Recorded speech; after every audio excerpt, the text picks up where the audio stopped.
ఆ గొంతు ఆ వాలకం చూడలేకపోతున్నాను రా బాబు. చిన్నప్పుడు వచ్చి నా అలాగే ఉన్నావు, తెగ ముడిచిపోయారు. ఇప్పుడు నచ్చట్లేదు నాన్నగారు మీకు? నేను ఎదవాళ్ళతో డిస్కస్ చేయను. నేను చేస్తాను.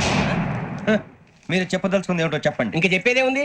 నువ్వు ఇలా గాలికి తిరుగుతుంటే నేను తిండి పెట్టలేను. నాన్నగారు ఇప్పుడు శుక్ర మహాదశి 4వ పాదంలో ఉంది. నేను ఇప్పుడు ఏం చేసినా కలిసి రాదు. శనిగారు సెంటర్ లో కాసేసి నన్నే చూస్తాడంట. వాడు అలా సైడ్ అయిపోయి నేను ఏదో ఒకటి అవుతాను కదా, మీరు కంగారు పడకండి. ఇవన్నీ ఆ జగదాంబ చౌదరి గారు చెప్పాడా? జేసీ గారిని గాడు గిడు అనకండి బాబు, మీకే మంచిది కాదు. అబ్బా ఊరుకోండి, ఎవరి నమ్మకాలు వాళ్ళవి. ఎరా ఇంతకీ ఆ శనిగాడు సైడ్ కి ఎప్పుడు వెళ్తాడంట? నేను పోయా. సెంటర్ లోకి రావాలమ్మా. మరి ఆ గురువు సెంటర్ లోకి ఎప్పుడు వస్తాడంటావు? అవన్నీ మనకి తెలుస్తాయి అంటే జేసీ గారు తెలుస్తాయి. నాన్నగారు ఒక 1000 రూపాయలు ఇవ్వండి, నెక్స్ట్ నుంచి అన్ని అడిగేసి వస్తాను. ఎదిగిన కూతురు గుండెల మీద కుంపటైతే నీలాంటి బేవార్స్ కొడుకు క్లైమోర్ మైన్స్ లాంటి వాడు దరిద్రుడా. ఆ జేసీ గారు పోయాక వీడు నేను అమ్మ నువ్వే ఫీల్ ఓకే.